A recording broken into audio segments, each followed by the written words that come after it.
2021, and today we're going to be discussing a lot of the shocking latest polls we've received from elections from all across the board over the last week and talk about all these distinct polls, whether it be Biden's approval rating, a lot of polls from key races in California and Virginia, and even looking forward into the 24 and 2022 elections. This week we've gotten a lot of polls. But before we do take a look at these polls, I want to remind you guys to like, subscribe, and to turn on post notifications to be up to date with our latest content. And also, channel memberships are now open. If you would like to become a Purple Political Talk channel member to support the channel, you could do so by pressing the link down in the description or pressing the join button next to the subscribe tab. But in that spirit, I did want to give very big thanks to our Purple Political Talk channel members, David Maxwell and Adam Hurst. We really cannot do this without you. So now that we've gotten all of this out of the way, let's get started with the video. So this last week has been very politically active, to say the least. We have, a lot of more spotlight on certain issues. We have, the whole Afghanistan situation. We have a lot of the governor's races that are coming up in Virginia, New Jersey, and California's recall election. We are seeing a lot of the, heavy campaigning for that start to happen. And because of that, we have received a lot of big polls. But the first thing I did want to take a look at is the RCP poll average. So generally speaking, I think that while other, sites have weighted polls and things like that, RCP, Real Clear Politics, has always been the most, accurate when it comes to polling data. And, at this point in time, RCP shows that Joe Biden's average approval rating is now underwater. Now, this is huge. Joe Biden being underwater is something that, first of all, I don't think a lot of people expected this soon. I think that a lot of people thought that Joe Biden was going to be popular forever, into the midterms and even further. And I think that honestly for Joe Biden, the big thing that we can see the approval, completely going down and kind of quote unquote crashing, even though it's been coming down, a little bit by little, is the whole Afghanistan situation. That was a very unfortunate situation for Joe Biden. I think that a lot of people don't give him credit for pulling out of Afghanistan. However, the way it happened, his Defense Department and his State Department, it was completely botched. And I've talked about that in depth in one of my live streams. But, I think that's the big thing that has happened to bring Biden down in his approval rating. But I think it's also other things that even before the Afghanistan, withdrawal, we've seen his approval rating go from sky high to low. It could be the economy. It could be like a rise in shortages. You have to weight everything on back order. A lot of these different economic things I think do have certain, impacts on voters. And moving forward, I don't think this is a good sign for the Democrats. I think that, generally speaking, of course, we've seen presidents in the past that have pretty bad approvals and still do moderately well in the midterms. Example, Donald Trump.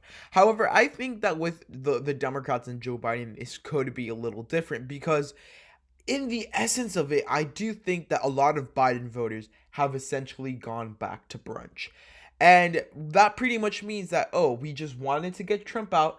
Now that he's out, don't care about politics anymore. That's a very big amount of, a big, school of thought a lot of people have taken into.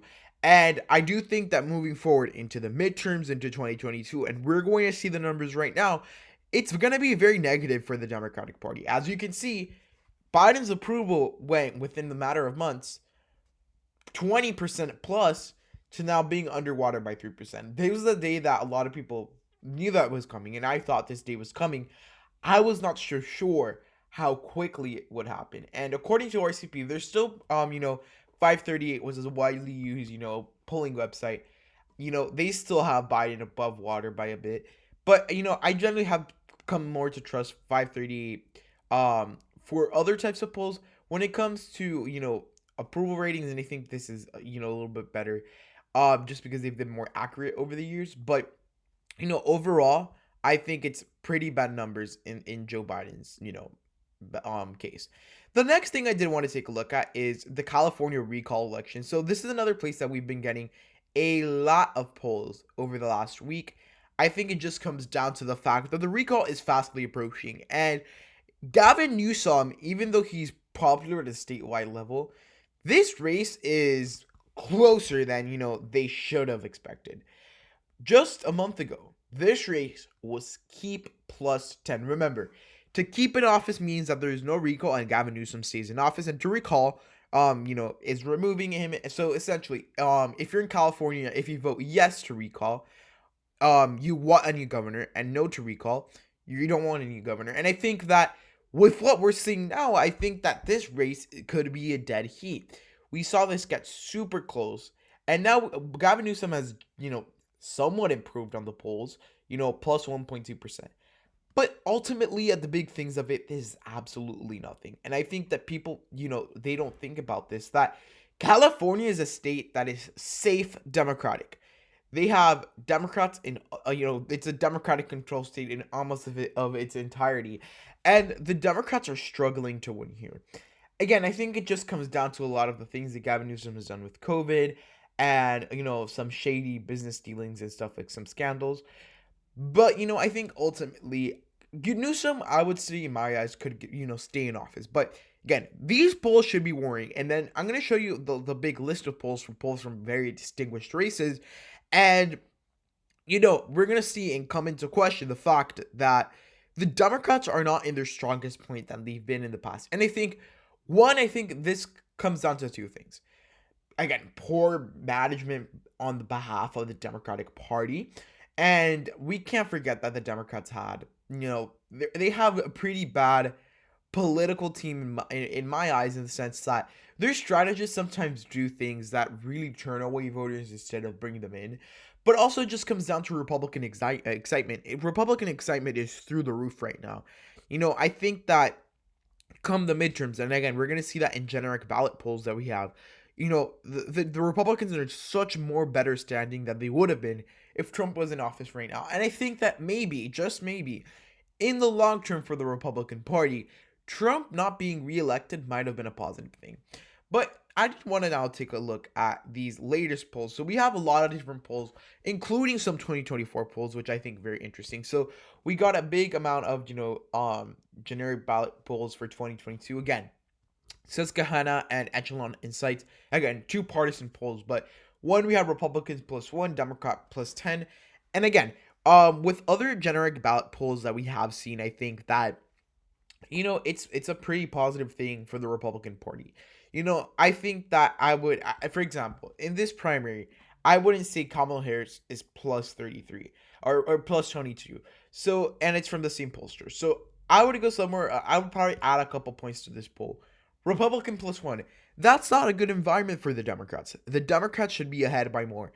And all of this comes to show the Democrats are, not excited, or not as excited right now for the midterm elections. This is a very interesting Republican primary poll I found. It's a very close matchup between DeSantis and Pence for the nomination at this point, plus 2. Anything could happen. It depends on how DeSantis handles COVID in his state. A lot of different things that are going on in the country right now are going to influence these races. Other thing I did want to take a look at. This poll is insanely important. We have 3 Virginia governor polls. We have one that has McConnell up by 8, and one I would say, I would say a little bit more towards the Republicans. In Virginia Commonwealth University, we have McConnell up by 3. Okay, what does this race tell us? Again, Virginia is a state that should be going plus 6, plus 7, plus 8, plus 9. You're a former governor. You should be winning plus 10, heck. I mean, at this point, I think Terry McAuliffe is going to have, a little bit more of a challenging campaign than he thought. However, I think ultimately he's going to squish through. But again, what is this telling us? Nationwide environment is not good. I think the race in Virginia could be impacted by what happens in California excitement-wise.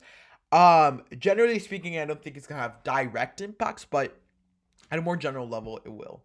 If you keep coming down, we have a lot of different polls. For example, this Florida poll, Trump Sr. Donald Trump is ahead of Joe Biden in Florida plus 6. St. Pete's poll is a pretty biased pollster in my eyes, and their polls have been insanely inaccurate in Florida in the past, and they only have Biden up plus 1. We're seeing this over and over again. Plus 2 for Rubio. This is a St. Pete poll, so that probably tells us that the Republicans are going to do good in Florida. And the more we see, the more we can tell. Susquehanna has a plus 11 poll for Deemings, or for Rubio. And a lot of the things that we're seeing with these polls, very positive polls for the Republican Party. We see these polls for the Republicans in Florida, which is interesting. DeSantis is only ahead of Freed by 10, but only ahead of Chris by 3. So I think DeSantis should be somewhat worried. But yet again, all these polls that we're seeing in certain states, and I think it's going to also be a thing that we're going to see moving forward, that the general divide moving forward is that, you know, as we move forward, more states are going to be more polarized. So you're going to see better polling numbers for certain parties in states they've been doing well historically. And I think the days of having, governors like swinging from, parties swinging governorships in states across the country, I think those days are over. And I think we're going to start seeing a lot more polarized races. And what all this data tells us is, the Democrats are behind. And Biden's approval and those California recall numbers are not pretty at all. Virginia's a little bit better, but everything else that we're seeing moving forward, some generic ballot polls, polls in swing states, all these different things, even 2024 polls, like I was saying, Trump beating Biden in Florida, seeing those nomination polls, it shows that the Republican Party could actually have a chance of winning in 2022 and 2024. So guys, I hope you guys enjoyed this video and found it very informative of these polls. If you enjoyed the video, please give it a huge thumbs up, like, subscribe, and turn on post notifications to be up to date with our latest content. So guys, I want to thank you guys so much for watching. Thank you guys so much for watching, and goodbye.